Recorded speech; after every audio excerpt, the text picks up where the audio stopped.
Hey, everybody, thank you for joining me here today. Thank you, Pastor Jared and Pastor Kim, for inviting me to participate in ChainBreakers. It's one of my favorite things to do. I love speaking to leaders, I love speaking to other ministers. I say sometimes that my two favorite groups to preach to are preachers and sinners because you can expect the same results. So both of them need to get saved. But anyway, I always enjoy doing this. Sorry I can't be with you in person, but it is where we are. So, we're going to make the best out of it. All right. And my assignment today is to talk about how to start a ministry. I think I'm probably qualified to teach on this subject. I've been the initiator of a lot of different ministries. We have started a number of different churches over the years. I think we have planted about 10 churches now total since I've been in the ministry. Had that wonderful privilege and opportunity of raising up ministers and launching them out into their own churches and ministries. And I told Susan one day, I said when we get ready to retire, we can just call up all of our preacher boys and preacher girls and ask for a booking and tell them if they don't give us a good offering, we're going to tell what we know. Should be able to make a good living on that. But God has helped us to be able to initiate a lot of ministries. I've done some things right.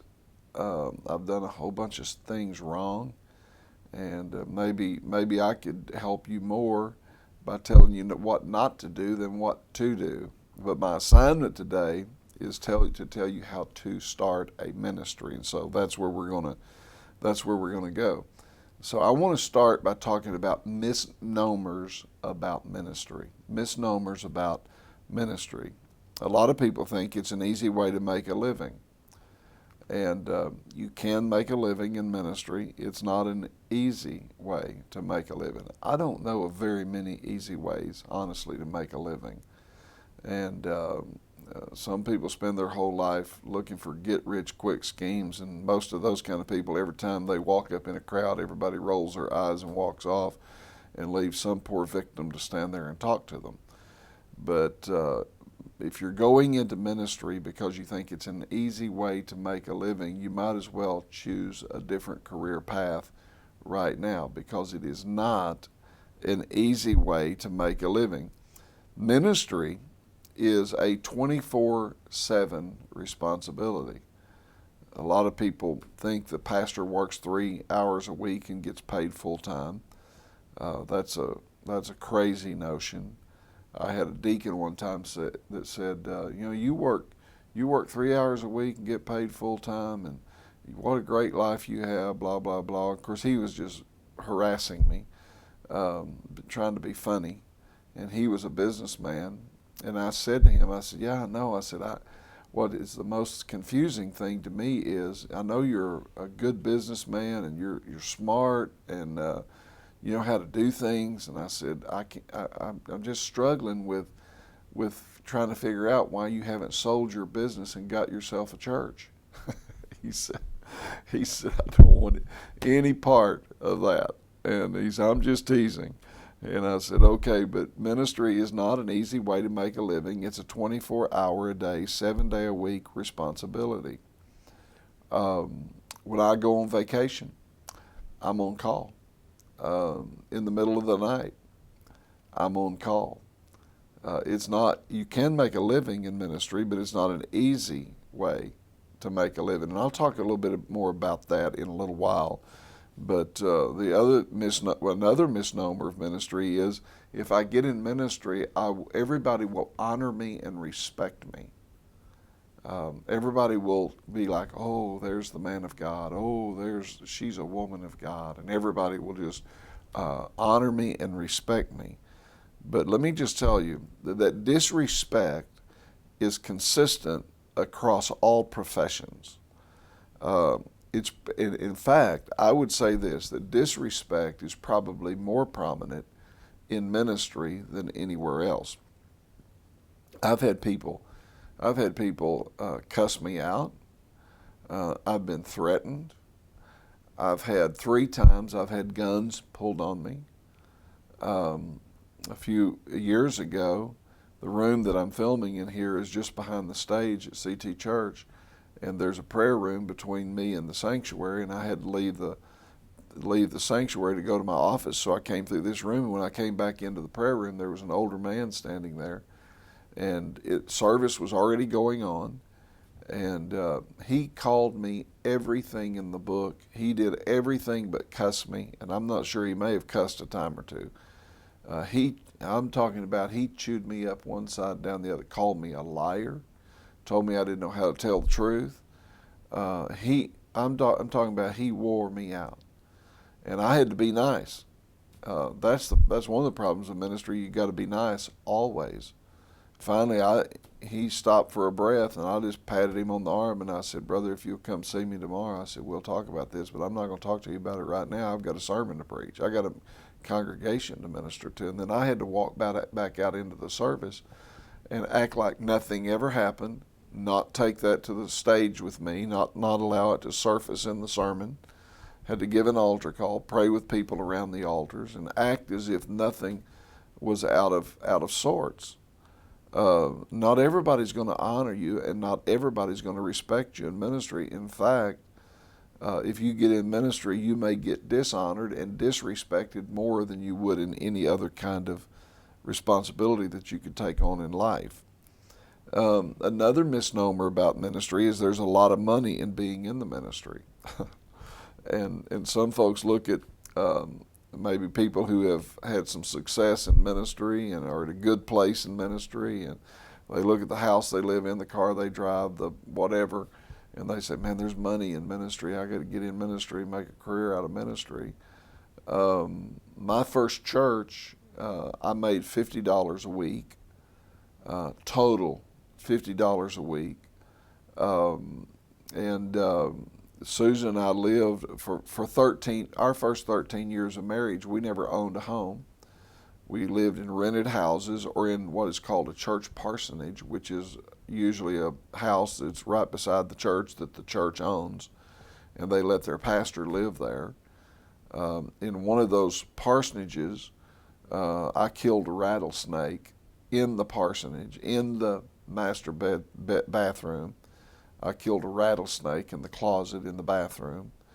When our son was brought home from the hospital, Susan came in and sat down in a little swivel chair that we had, and she was rocking the baby, and I was bringing stuff in out of the car.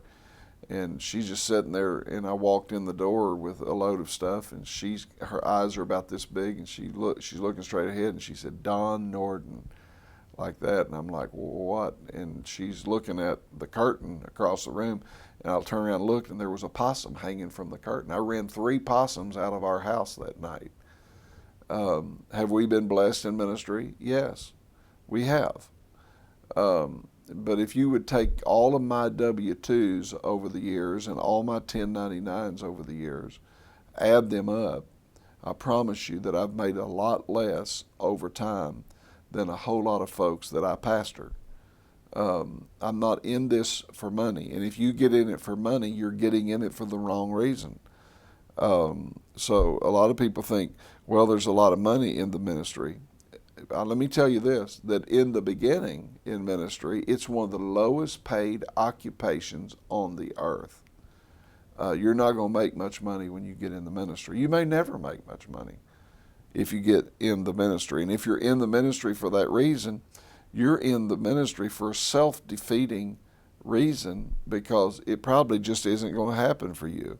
Maybe at some point, if you're fortunate, you can make up for some lost time in ministry. I had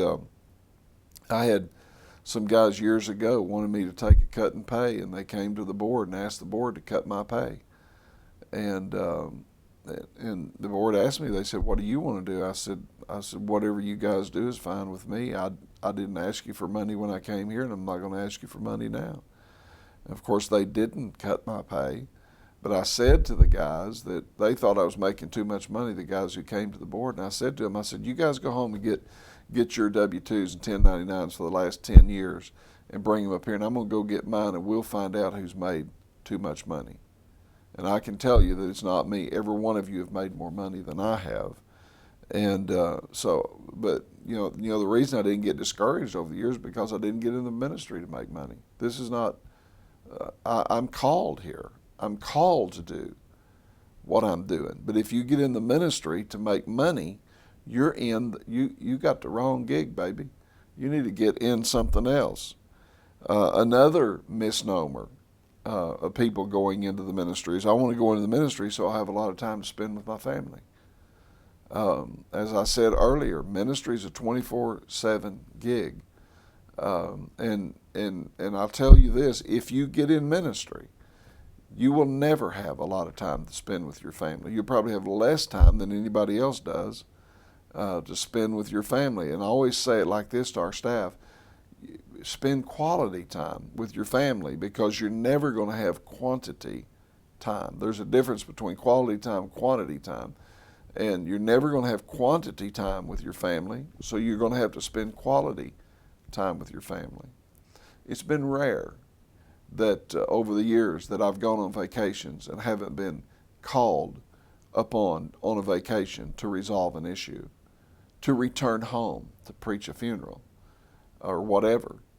People are very inconsiderate concerning when they die. They don't consider your schedule before they decide to die. A couple of years ago, I was in Florida with my family for a week and had to fly home twice in that week to preach 2 different funerals. Just recently, I was in Arkansas at my dad's, had to fly home to preach a funeral. Years ago, when our kids were young, my day off was Monday, so in the summertime we had an old ski boat, and we loved to go to the lake and taught our kids to ski when they were really young. We've got video of them, it looked like they were skiing on pencils because their little legs were so small, they were so young. And we would go to the lake on our day off and ski. And it was before cell phones, and our church, most of our church people knew where we would go to ski. And I'll never forget it. One Monday morning, I was back in the boat down to the lake, kids all excited about going to the lake, wife excited about going to the lake.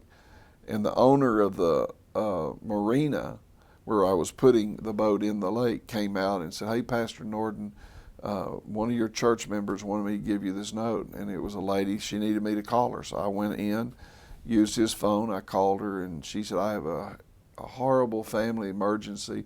I need you to come right now, blah, blah, blah." And I said, "Ma'am," I said, "is this something that could wait until tomorrow?" And she said, "Absolutely not." I had backed my boat in the water, unloaded the boat, pulled it up to the dock, and the family was putting the stuff in the boat because we were going to spend the day on the lake.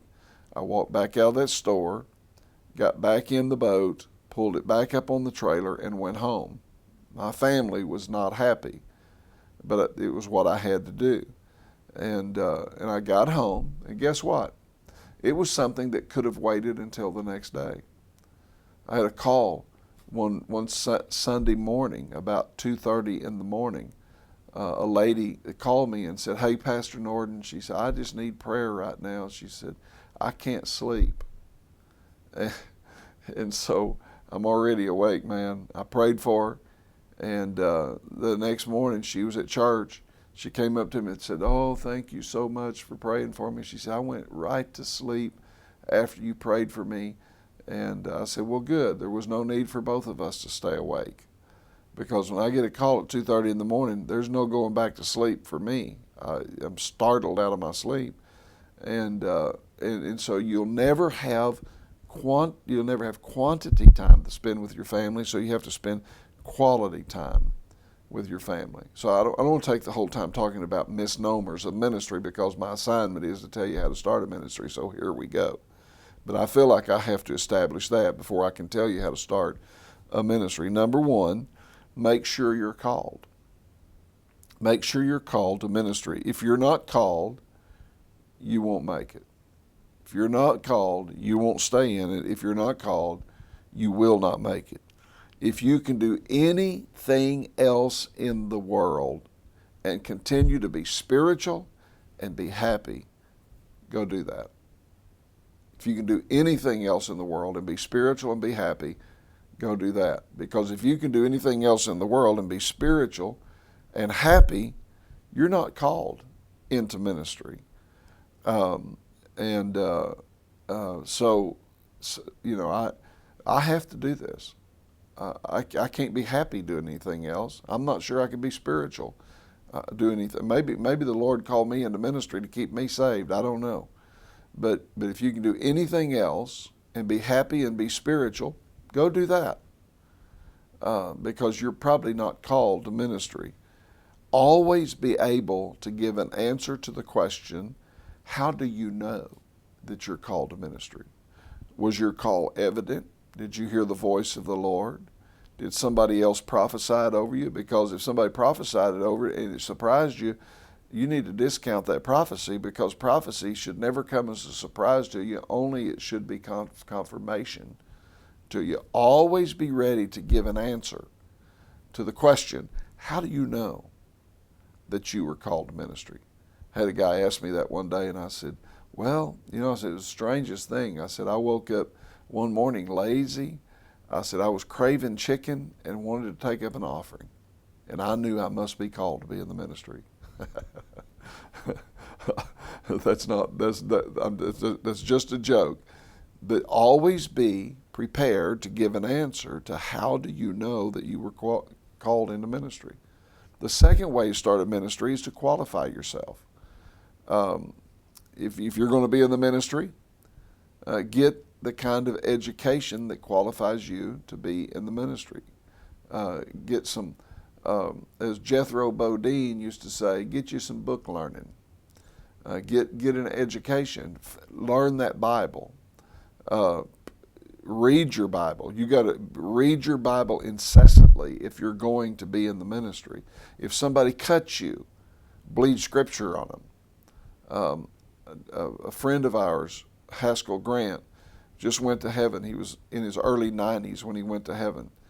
And even after he retired, he read his Bible through 4 times a year and read the New Testament through 8 times a year. I asked him one day, I said, Brother Grant, why do you read your Bible so much? He said, I'll just tell you, Pastor, somebody cuts me, I want to bleed scripture on them. And that's a great, great slogan for your life. If you're going to be in ministry, educate yourself. If you don't get the proper education, you may never have the opportunity to get the experience. Some people say, well, I'll just get experience in my experience. If you don't get the proper education, it's unlikely that anybody's going to give you the chance to get experience. I went to Eastern Arkansas to pastor a very difficult church many years ago. I was very young. I called one of the deacons to ask about coming to be the pastor and put my application in. And I said, do you have any qualifications with regard to age? He said, no. How old are you? I said, well, I'm 23. I don't have much experience. And this should have been signed to me right here, but he said, son, if it's experience you're looking for, you've called the right church. We can give you experience. And they did. He made good on his word, I might add. But if you don't get yourself properly educated, it's highly unlikely that anybody's going to give you the opportunity to get experience. And so qualify yourself. Number 3, serve someone who's doing what you want to do. If you want to be a pastor, go serve a pastor. If you want to be an evangelist, find you an evangelist to serve. If you want to be a missionary, find a missionary to serve. If you want to run a teen challenge center, serve where you're at. But serve someone who's doing what you want to do. I suggest that if you're going to get in the ministry, that whatever ministry you want to get in, if the door isn't standing open to you, I suggest that you go somewhere, get a job, and volunteer to serve somebody who's doing what you eventually want to do. Serve them at least for a year, just as a volunteer, to serve them for at least a year. But serve somebody who is where you want to go. Does that make sense? Serve somebody who already is where you want to go. Number 4, become mentored by a person who's already successful in the ministry that you want to be in. Now, this word mentor is overused in our culture and way misunderstood. Way misunderstood. But I'm going to explain what being mentored is to you. Being mentored means that I give somebody permission to say what they want to, when they want to, how they want to me, and I give up the right to be offended. How about that? So if you want somebody to mentor you, you got to give them the right to say what they want to, when they want to, how they want to, and you give up the right to be offended. And so being mentored is more than just running around with somebody. It's more than being buddy with somebody. It's getting your wings clipped. It's getting spoke into in your life. I've mentored a bunch of people. I'm mentoring a young man right now that just recently somebody called me and said, "Hey, have you seen so-and-so's Facebook page?" I said, "No." I went and looked at his Facebook page, and there were some things that had been posted on there that shouldn't be on his Facebook. It wasn't anything vulgar or anything nasty or perverted or anything like that. It was just shouldn't have been on there. And I called him up. I said, "Hey, dude," I said, "get that stuff off your Facebook page." And he said, "Okay, Pastor." And then he took it off, and then he called me later and said, "Hey, just as a learning experience, what was wrong with that?" And I explained it to him. He said, "Oh, okay, I see that." He wasn't offended at me because I explained to him before I decided to mentor him, and I agreed to mentor him, that I would say what I want to, when I want to, how I want to. He gives up the right to be offended. And when he gets offended, he's no longer being mentored. I've grown him as far as I can grow him when he gets offended. I can't take him any further, and I can't do him any more good when he gets offended.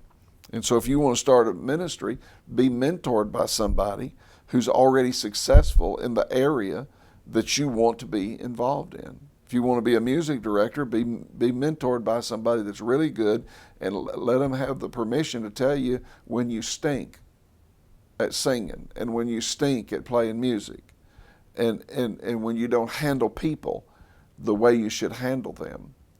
So be mentored by somebody. Number 5 is listen. Listen. It's amazing to me. I look at some of the younger generation, and all they do is talk. When I was young in ministry, I listened. I observed what others were doing. Sometimes you got to stop talking and start listening. I know most of you worked for Teen Challenge, if not all of you. Most of you worked for Teen Challenge. And it's amazing to me.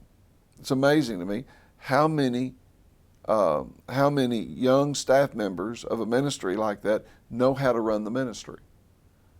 Well, they should do this and they should do that. They do this wrong and they do that wrong. Shut up.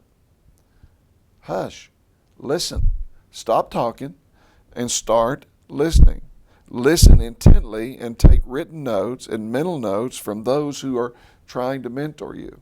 I never cease to be amazed that when I'm teaching stuff like this, that people who desperately need to hear it are sitting there and never take a note. Never take a note. One of the things I appreciate about Teen Challenge and ministries like that are that you're required to take notes. But if I was just pouring into you today and Teen Challenge wasn't on the radar screen and ChainBreakers wasn't on the radar screen, would you be taking notes right now? There comes a time to stop talking and start listening. When you're offered advice from a seasoned person or a seasoned minister, implement it and don't ignore it. Come on. Make a demand on the experience of a leader. How do you do that? I'll tell you how you make a demand on the experience of a leader. This is really good, and you need to remember, so write it down. The way you make a demand on the experience of a seasoned leader is you go to that leader and you tell him, this is what I'm grappling with. This is the issue that I'm dealing with. I think that I should handle it this way. What do you think? And when they tell you what they think, do what they think, not what you think. And so when you're offered advice from that leader, implement it. Don't don't ignore it, because their advice comes from experience. They've been there ahead of you. They've been there and done that. Bought the T-shirt. Come on, somebody, and you ought to learn from their wise experience, from from the experiences that they've had.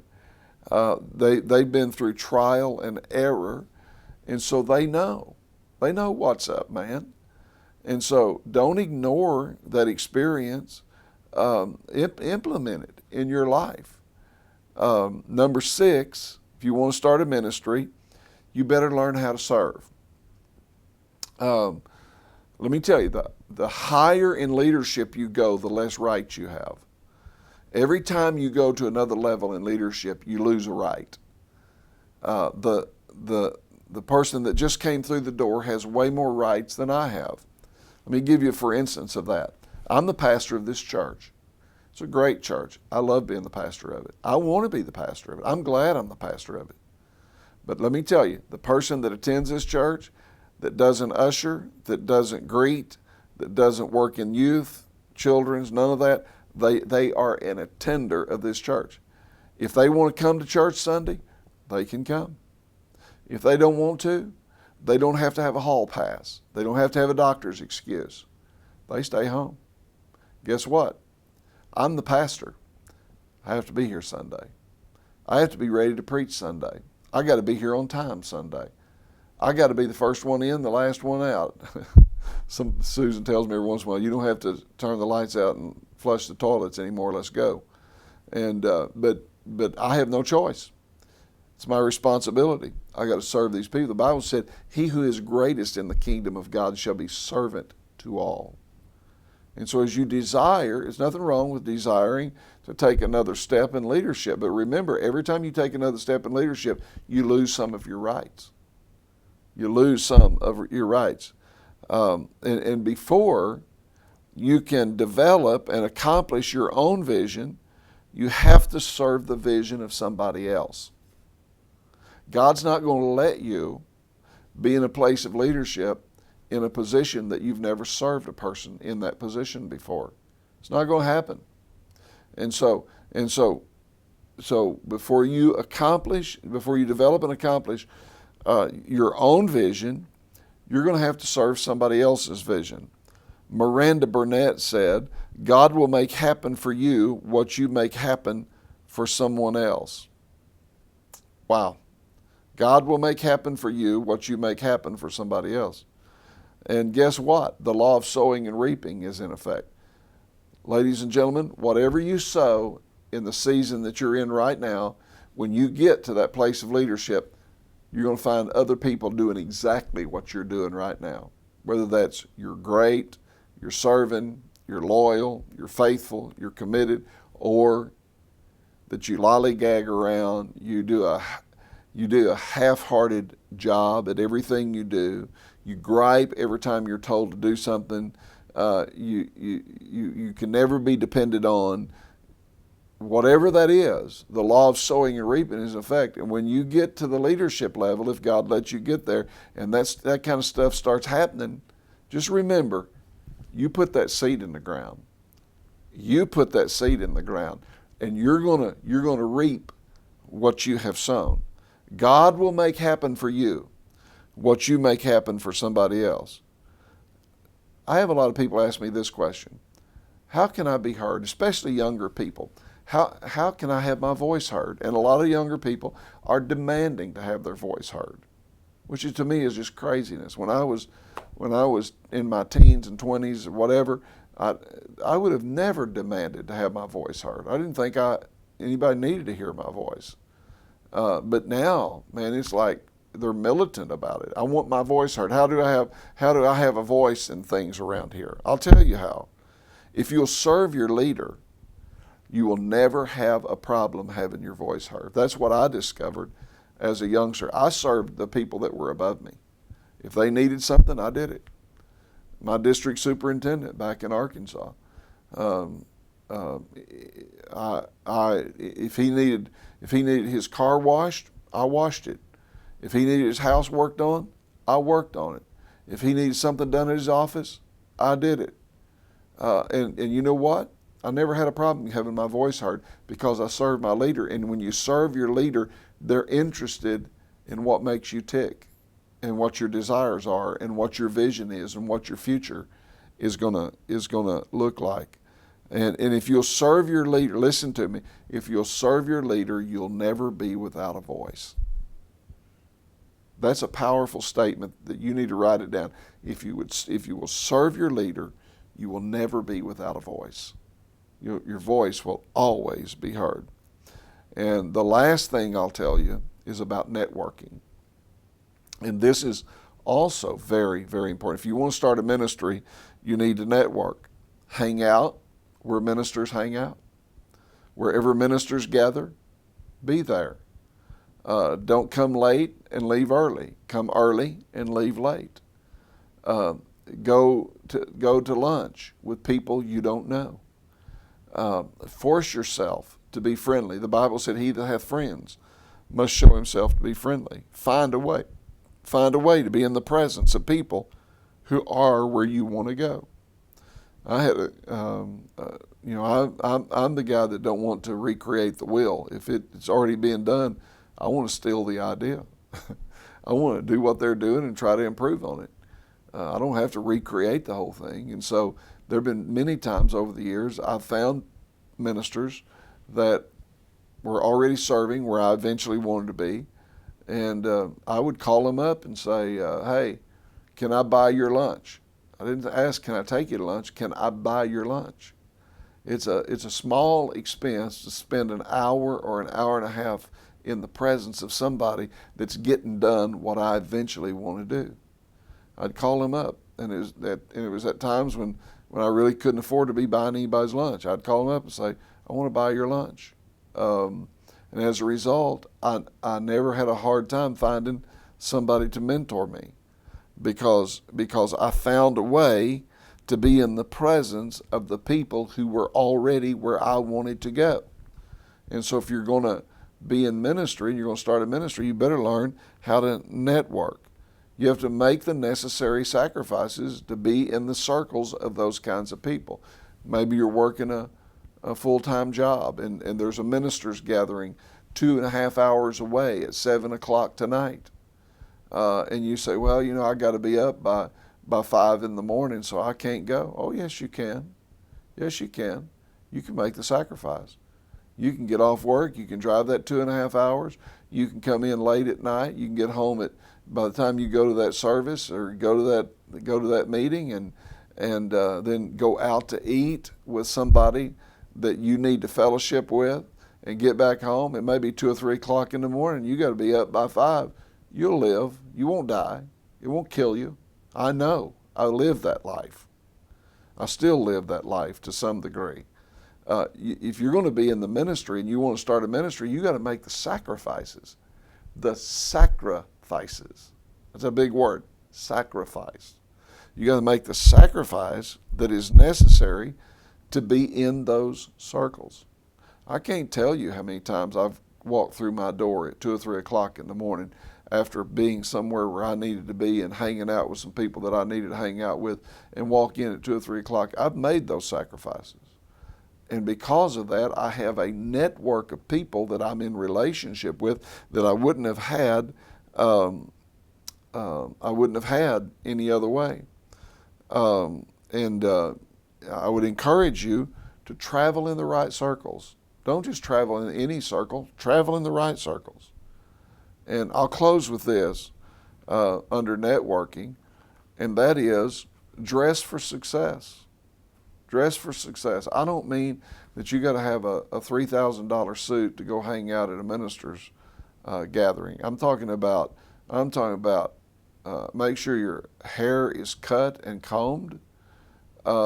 Make sure your clothes are ironed. And let me just go on and say this. Just recently, we had a young man to leave our church and go to work at another church that I recommended him to. We raised him up here, and I've taught all this stuff in his presence. Some of it he got, some of it he didn't get. And on his way out the door, I met with him, and I told him, I said, man, listen, I want to tell you a few things here that you need to hear that you haven't heard along the way that I have taught on, but you hadn't heard it.